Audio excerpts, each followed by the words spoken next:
Okay. This one, science. Science. Science.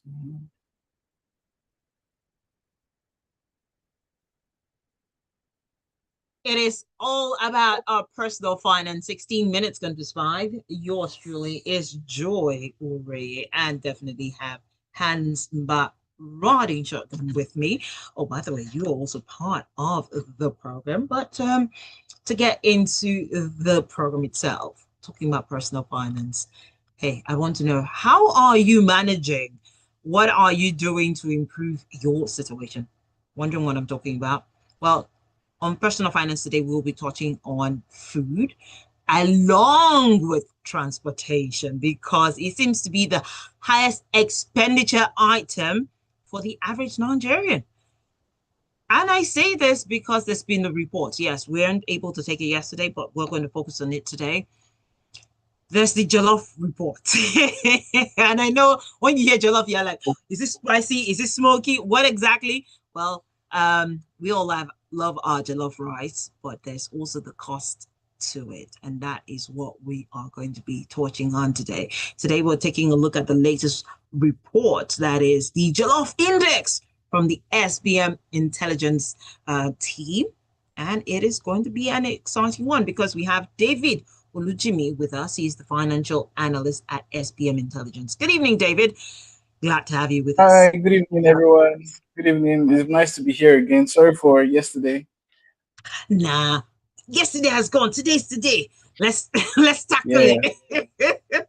So that's where you come in. How much has it cost you to for transport, for food and all that? I'd like numbers, Yeah. I'd like your details, and just generally your expenses. And yes, Lagos, that is you. So the number to share your thoughts with us this evening is 0911 999 0981 on WhatsApp. Yes, WhatsApp is the appropriate platform. 0911 999 0981 is the appropriate platform. With how much ado, let's get straight into it.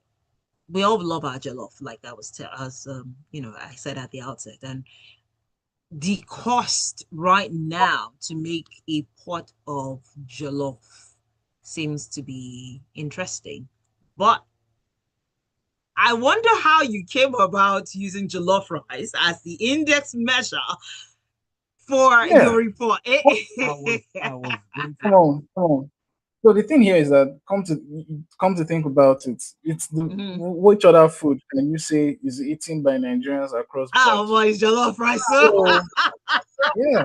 So if you go to, I'll try. I'll use my knowledge. When One you go bit. to the south, you have people eat maybe banga and starch, Mm, um, don't make me start. corn. Don't get The me hungry, southwest is please. different.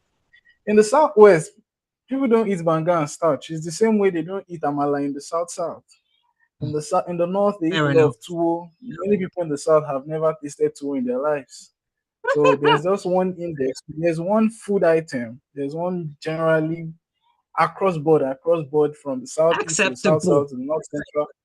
It's rice and it's jollof rice. So I even though we traditionally did not, or it did not originate from us, it's mm, become a national Hey, dish. you don't want So to go. You don't want to get into that.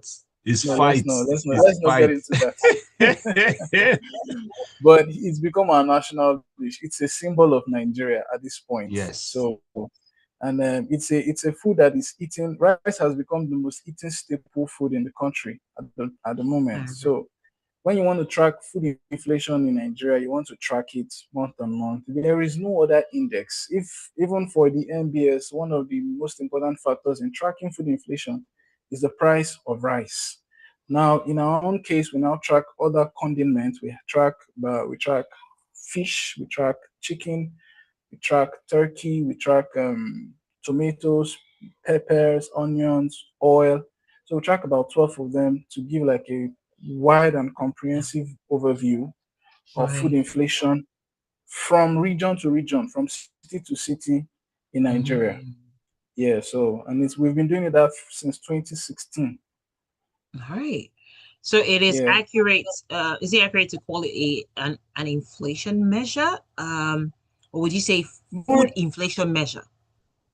food inflation is the better word because Okay. the inflation basket now consists of things like energy, Uh-huh. it's more consumables, but this is for food. Mm, Because when you come to think about it, the inflation basket also consists highly in the before it was rebased, it was about 45% food. That's okay. what was tracked. That when we track the consumer price index, but now it's been reduced to around 30 something percent. 30 something percent. I don't know the exact figure, but it's still the highest ranking item. Food is still the highest ranking item. And like you said in your intro, food is the number one source of expense for an average Nigerian. We're not Mhm. in the UK, we're not in the US. Food still consists of between 30 to 40% of an average Nigerian's expense. Mm. So it's like it's overall, I don't want to go and say, oh, it's what we used to track inflation, but it's still a very huge measure of inflation. When food becomes expensive, life becomes expensive. I agree with you because once upon a time you could Yeah, use 500 naira to eat. Have lunch. Yes. Robust lunch. And it's not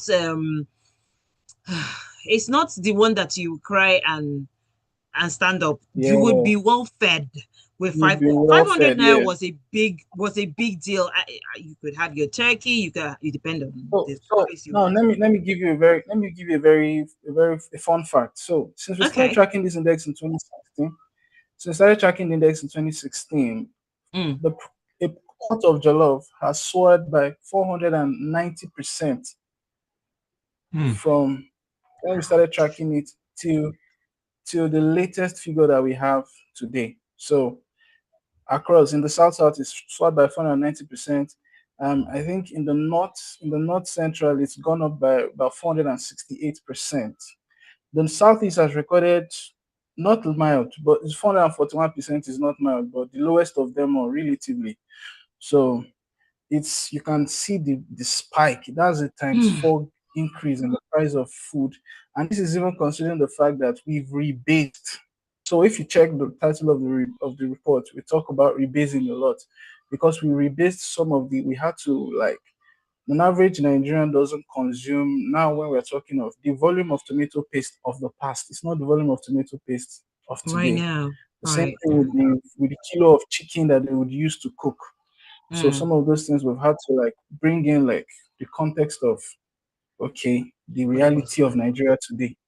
Yeah. So it's a lot. So I don't want to go back to secondary school time where you literally me, I'm Gen Z, but when you go to school with 100 naira, you feed and you eat and you be well fed. So let's not go there. Goodness. Yeah. He says I'm Gen Z, but I see 200 naira. You had those mama Yeah. puts in different Yes. schools that will just you could go. At least you could buy rice Well, 20 naira. treat you well. I can't see for the life of me hear anybody say they're buying even you can't see rice 100 naira anymore. It used to be, or Possible. you It say doesn't 50 exist. naira, there's 50 naira there. By the time you have done the whole entire 50 naira for, Exactly. for, So for you would just have a very beautiful plate. You don't have to have the chicken. You could have an egg. I so remember when egg one was of the 10 things that naira. one Oh of my the things word. we've come to see is that so one of the things we've come to see is that at the time we started tracking this data, I'll use a very basic um minimum wage was 5,000. Sorry, minimum wage in 2016 was around 19,500. Yeah. Yes. Mm. So the cost was about 5,700 according to what we measure. So the pot of jollof is cooking for seven or four, for seven of Okay. no six in the family, like Mm. A four children father, and yeah, yeah, like a Right. pot. and so are the adults. So Yes. when you look at it, it was around so at the time we can say people were spending about 25% of their earnings on feeding. Mm. Like we just say, okay, let's just use that as a metric. But today we're saying it that the cost is about almost half of today's minimum wage. Yeah, minimum wage of 70,000. We are seeing that in some region the cost is about in the south is about 44,000 based on what we've tracked. Oh, So you see that it's over half. So you can imagine the space that food inflation, the height that food inflation has gotten to in the country compared mm-hmm, to wages. mm-hmm. So that's another fact that we can. That I'm sure a lot of people. It's very. It's a reality that a lot of people are living with today. Mm. Oh well, I hmm, I have a lot to ask, but Yeah, when it comes to the regions, right? I think there's something that you've for Port Harcourt from the index. It says Port Harcourt's climbed by 18.2%. Um, then for Bauchi, it fell by 16.7%. Calabar municipal climbed by 36.3%. And this is as a result of your finding. Oh, by the way, um, just our, let me say, two major markets that are where you decided to work with, and that is Trade Fair and Balogun Market. And from your yeah, report, it says it's jumped by 49.6%.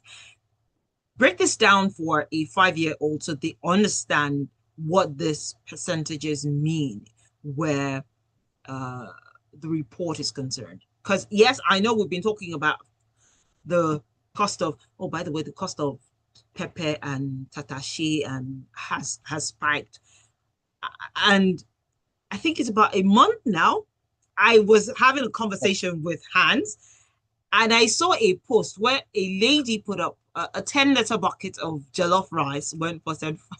So, is it 750 or 75? No, 750,000 naira with I think 50,000 naira because I think 10 I can pieces imagine of protein. our IG vendors be doing the most these Oh, days. oh, for sure. You can say that again. Our IG vendors be doing the most these days. So let's not even get into it. I've been seeing a lot. I'm like, yo, you guys are taking this thing too far. So for Lagos, so I would speak to Lagos in the sense that now Okay. we have something that is called when we measure inflation, we have what is called we have inflation that is demand pull inflation. Then there's cost Okay. push. So when you say demand pull, it means that the reason why prices are going up is really because there's a surge in demand for the commodity, and Mm, supply is not matching up. Right now in the country, one of the reasons why, based on our assessment, some of the reasons why we discover that we are having this surge in prices is quite demand pull.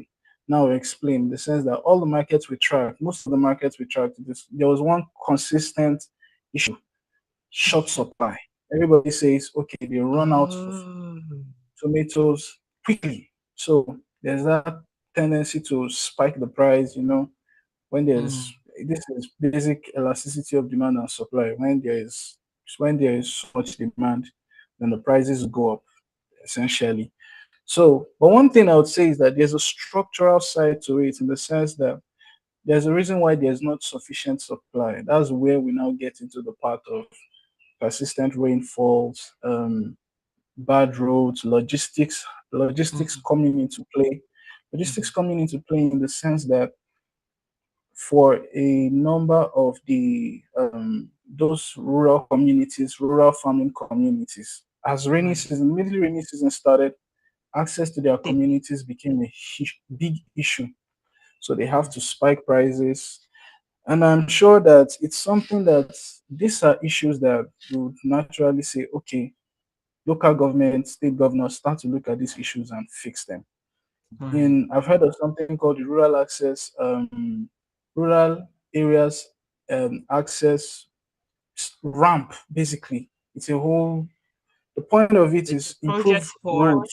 yes. Yeah, improve roads, trunk C roads. Basically, work on those trunk C roads, those roads that lead to those farming communities. For example, where the kidnap happened in Oyo State, it's a prominent farming community in that local government, right? So not Mm, so many people live there, but you can say that everybody who lives in that place is a farmer our or has something to farmers. do with farming. You can imagine, and this is an issue. This is also now this to another issue that is affecting, ravaging majorly the northwest and northeast. Mm. Bandit attacks, the consistent attacks on farmers, leading to Insecurity. it is increasing the risk premium on farming. It's happening also in the north central, especially in Plateau State. Plateau Yes. State, Benue States, they have this tendency, they have this reputation of being like Nigeria's food basket.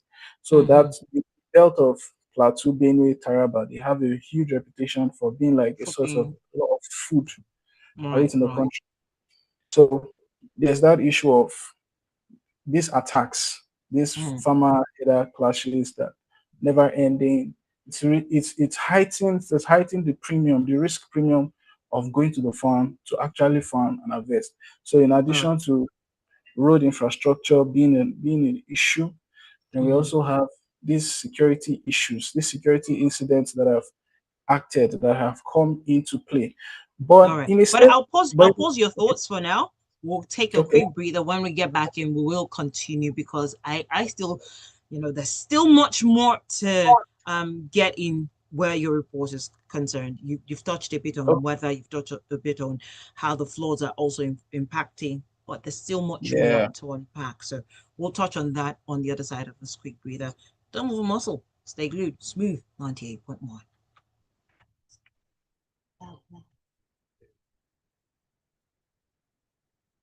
Just a quick breather and we'll get back in. okay.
Alrighty, it is still personal finance here on Smooth 98.1. Yours truly is Joy Ray, and I'm also joined by Hans. But if you're just tuned in, hey, we are talking about the Jollof Index, wondering what that even means. Well, talking basically about food inflation and how it's impacted you. Also a bit of transport here and there because it seems it's on the increase. I don't know if fuel prices are going up just yet, but thankfully we have our friend at SBM, that is David Olujinmi. He is a financial analyst at SBM Intelligence, giving us all the updates from the report so far. And I know that before the breather, we're talking about certain things that impact or has impacted this inflation. Security being one of them, flooding, that is the weather, being also part of it. But I'd like to take it up from there. Okay. Yeah, so I wanted to talk on Lagos factor because you asked Right. the question around Lagos. Yeah, so between July last year till June this year, we saw Mm, like almost 50% increase in the price of in our track of the port of Jollof in Lagos. So mm-hmm, I want to something very important or something very interesting from the report is the fact that as of July last year, mm-hmm. right, the price of a pot of rice tracked from the markets in Lagos was cheaper or lower than the prices in Ibadan. We track two markets in Ibadan too. We track Dubai and we track Bodija market. Um, but now we've in Ibadan between July and this year we saw a 10% rise. So we saw it move from 25,000 thereabout to 28,000. But in Lagos we've seen it move from 23,000 to around 34,000. Mhm. So it's giving is showing us a trend of a divergence in pricing. And now I've come to understand something. So presently, right now, speaking to you, I am in Ibadan right now. And I've been looking at prices, I've been gauging prices between my time in Lagos, between Lagos and Ibadan. And I'm beginning to understand that there is no supply shocks or price shocks hit Lagos residents the hardest in Nigeria. Why that is, I still am coming up with a theory for it, because whenever anything is going to increase in price in Lagos, there's this tendency it is immediate. It is straight up. Everything that would basically have cost price rise or price increase across Nigeria, it's happened all over. So we've had fuel prices. In fact, in Nigeria, fuel prices are lowest in Lagos right now. Every other part of Nigeria, Lagos has it the lowest. But yet, you still have transport costs being the highest in Lagos. You still have food prices being, at least Lagos is ranking top when it comes to food prices, and so a lot of factors like this. And I think there's a part that Lagosians are. I think Lagosians need to start becoming. Will I call it being fair to themselves? Or I get the fact that there's a lot of competition for goods and services, so there's a lot of demand, so it's Mhm. pushing pricing points up. So yeah, as things that are Mm. made in Lagos are cheaper in Ibadan than in Lagos. It's quite surprising. It's the That's a same thing, factor. or That's a factor that me I'm trying to. So it's we understand. track it in the reports that the supply, like I said in the beginning, the demand side of Ah. it, there's a lot of demand is driving prices up a lot. So it's not the same, it's not commensurate in other places. So regular food will naturally gravitate to Lagos before it gravitates to other parts of the country. Yet we're seeing that the way prices spike in Lagos, the degree of increase, or the slope, Mm-hmm. it's quite slopier in Lagos than it's quite flatlined in other parts of Nigeria, but in Lagos, yo, it's to the moon, right? Is it because we're an elite society, so to No, speak, it's in not that. How's that? Lagos? No, no, no, no, no, no, no, no. You guys, no, no, no, no. You can't tell me now. You can't. Let's not go there. Let's not go there. I stay in Lagos too, so let's not go there. No, no, no, no, no. Come on, come on. I don't want to call names. I don't want to name names. I Please, mean, let's not name I our mean, shame, please. people in Let's Ologolo cannot tell me that. Well, come on now. That's not. That's not. David, they will come for you. They will come for you. But my word, you I went don't. low. You went That, low. no, no, Ouch. no. Ouch. No. Come on. Elitism is there is reserved for. Come on. And this is why I love personal finance, by the way, if you're But just the tuning point in. is, but the point I'm trying to make is that there is Yes, this thing please. about whatever goes on, there is no shock absorber, right? There's no, there is no. Okay, let's consider the pros and cons. Now, Okay. this is how funny it gets in Lagos, where if the our petrol supplier, which is Mhm. Dangote, if he announces a price increase today, if our petrol supplier announces, okay, the time is 5:40, so you probably announce a petrol increase by 8, maybe say 7 p.m. They release More instantly. Oh. just just give it 6 a.m. tomorrow morning, 5 a.m. tomorrow morning. It's already taking effect in your transport cost. It's not going to wait. They've It's not increased going to be fuel. like, What do okay, you let's see how we can survive. No, no, no. mm. But in most parts of Nigeria, it's not really like that. I think, yeah, that's why sometimes you discover that in most parts of Nigeria, it's not as immediate. It's not an immediate push into the market that the final consumer has to bear the brunt. Sometimes in other parts of the country, there'll be like a lot of shaking and shifting and trying to see what can be Yes. adjusted. before prices now go up on the consumer side. But in Right. Lagos, it goes straight to the consumer. They'll be the ones to bear the brunt. Hmm. Right. Yeah. But talking when we look at your report, we touched on weather, we've touched on the flooding as part of the impact. Now let's talk about infrastructure. What role does infrastructure play in your in this your report? Because it's one thing to reduce the impact of flooding, it's another thing for it to have its effect on the general outlook. Infrastructure plays, will I say, the most important role. It plays a very, very, very significant role in the sense that infrastructure, I don't want to say is everything, because the roads that are going to take the goods from the farm to the market Mm-hmm. have to be made. If those roads are not constructed, Mm. and it's let's say it's a mud, it's a hellhole, it's a hellhole, it's a disaster, because some of those roads can be a disaster. if Oh those if yes. those roads if those roads are not built, they're not, at least there should be some form of grading, some form of trying to just reduce the stress. These farmers don't have the infrastructure to have like rent the big trucks. When they farm, right?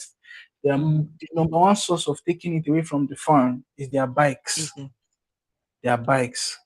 Ah, So yeah. many of them don't have the ones who can afford to buy cars will buy like those ones are, they've done well. They've been in the business for a while. So, Right. and those, whatever the bikes, the old cars, what the Mm. old trucks, they need those roads. Those roads are too important to be left unattended to be left as bad as they used to be left. So there's that point, and there's that part where, so when the roads are bad, it's automatically transmitting into transportation cost, Because how are they logistics going to cost. take from the from Yes, from the farm, bring it to the road, then from the road to the exactly. market where people are going to get those items?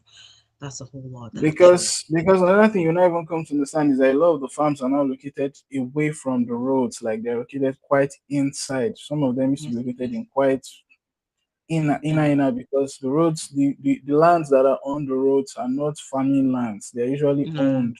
They have a lot of right of way and all of that Yes, indeed. in those parts. So there's that part where infrastructure plays a major role. That's why I wanted to. That's what I was driving to when I talked about the demand pool and the structural side to the Okay. supply. So there's a role that infrastructure plays in helping supply become increasing, to increase supply to the point where supply can match up with demand and essentially drive down prices. Normally, what would happen when the demand, when the CBN observes that there's a demand pool in that is driving inflation, the CBN hikes rates. Mm. They go ahead to hike rates, try to reduce money supply, try Mm. to, they call it, be hawkish, so that there will not be as much money in circulation as should be. So that's what the Oh, CBN does. But the reality is that all of these measures and steps the CBN takes, to me, affects us one way or the it other. just affects the Nigeria is a very stratified society. You have the people who are doing the most. I have the people Mm. who are just every day trying to get Survive. survive. Yeah. So when, even when the government talks about reform, we see that in the recent World Bank document, they talk about the fact that the millions of Nigerians who are to be trusted into poverty. So people who are at the top can literally talk about, oh, the reforms were good, reforms were beautiful, oil and gas reforms were beautiful. It's not having the Hold trickle on. effect. It doesn't affect the man that is just trying to buy food in Balogun market, or it doesn't touch them. So sometimes the CBN makes all of these decisions, it touches those people. They believe that, okay, yeah, this is what is causing it. But Mr. CBN, the people just want to eat. There's no need to stifle money supply. The problem now is we need to have supply increase so that it can match up with demand. Because supply is actually contracting. It's the reason why it's not matching up with demand. based on the factors I mentioned, the factors of insecurity and the factors of infrastructure deficiency. So there's a contraction in supply. Some of the farmers, a lot of farms that would naturally have been farming for Nigeria have been abandoned. Thousands of hectares of land across the country. So there's all of these factors that come into play. Okay. Well, there's so much to get from the report that you've shared with us. But as you know, all good things must come to an end. As much as we would love to take this conversation to another level, we can't. But for anyone who is listening right now and who would like to get more insight from your report, use that possibly for their own reports to give to their guy at the top. How can they get this? How can they get the information ready? How what's the social media handle that they can go to, search for you, search for the report and all that good stuff? And to find SBM as well. You're muted, I think, because Constantine.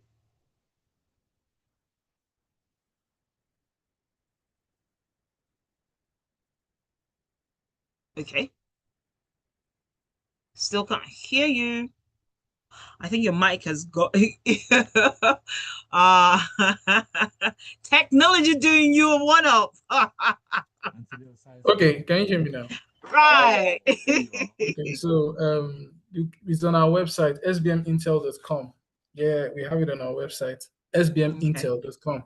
When you go on the website, the report is there. Right. Yes. Thank you so much for all that insight today. It's been rather enlightening, and it's only in Nigeria that I'll just say, anything that goes up never comes down. Even when Dangote decides to bring down the prices of fuel, we never see it come down. But hey, we can only hope and wish that things can only hope for the best. I agree. While we plan for the worst, like the saying goes. Okay, we took it to another level. And Lagos, well, plan is what you should, as always, do. And that's why you have personal finance to help you on your journey. But that is the much you can take today. As you know, it comes your way every Wednesday at 5:15. Next week will be another opportunity to get your personal finance intact. Get all the questions, all the things you need to put in place. We'll catch you then. But for now, there's still more music lined up, so you don't want to move a muscle.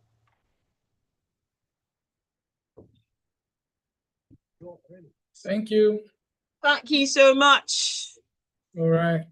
All right.